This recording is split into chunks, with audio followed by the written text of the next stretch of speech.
51টি সতীপীঠ নিয়ে আজ আমাদের ডে 2। আজ মা তারা মায়ের উৎপত্তি স্থল মানে তারাপীঠের এমন কিছু অজানা তথ্য জানাবো যা আপনাদের গায়ে কাঁটা দিয়ে উঠবে। জয়দত্ত সওদাগর যখন মহাশ্মশানের চরে আশ্রয় নিয়েছিলেন তখন তার নৌকার রাঁধুনি রাতের খাবারের জন্য দ্বারকা নদী থেকে ধরা কিছু ছোট বড় মাছ কেটে ধুয়ে রেখেছিল। মাছগুলোর আঁশ ছাড়িয়ে পেট চিরে রান্নার জন্য একদম প্রস্তুত করা হয়েছিল। রান্নার আগে রাঁধুনি ভাবল শ্মশানের ওই শান্ত কুণ্ডের জল দিয়ে মাছগুলোকে আরেকবার ভালো করে ধুয়ে নেওয়া যাক।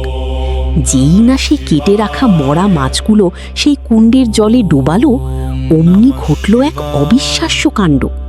কাটা মাছগুলোর গায়ে পলকের মধ্যে আবার আঁশ গজিয়ে উঠল, তাদের কাটা পেট জুড়ে গেল এবং মাছগুলো জ্যান্ত হয়ে ছটফট করতে করতে কুণ্ডের গভীর জলে সাঁতার কেটে চলে গেল।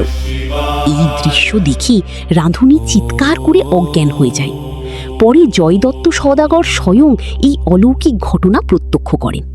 যেহেতু মৃত মাছ এই কুণ্ডের জলে জীবিত হয়ে উঠেছিল, তাই সেই থেকে এই পবিত্র জলাশয়ের নাম হয় জীবিত কুণ্ড।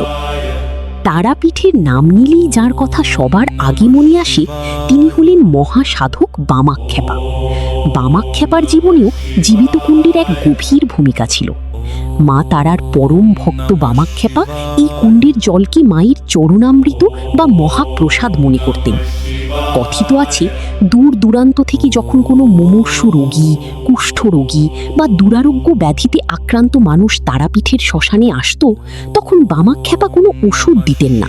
তিনি জীবিত কুণ্ডের কাদা আর জল নিয়ে রোগীর গায়ে মাখিয়ে দিতেন আর বলতেন, যা মা তারার জল খেয়ে নে, সব ঠিক হয়ে যাবে। আশ্চর্য বিষয়, মায়ের ইচ্ছায় আর জীবিত কুণ্ডের জলের গুণে পচে যাওয়া ঘা বা মারণ রোগও কয়েকদিনের মধ্যে সম্পূর্ণ সেরে যেত। একবার এক ইংরেজ সাহেব তারাপীঠে এসে এই জীবিত কুণ্ডের অলৌকিকত্বের কথা শোনেন। যুক্তিবাদী ইংরেজ বিজ্ঞান ছাড়া কিছু বিশ্বাস করতেন না। তিনি ভাবলেন এই কুণ্ডের নিচে নিশ্চয়ই কোনো কেমিক্যাল বা খনিজ পদার্থ আছে যার কারণে এমন হয়।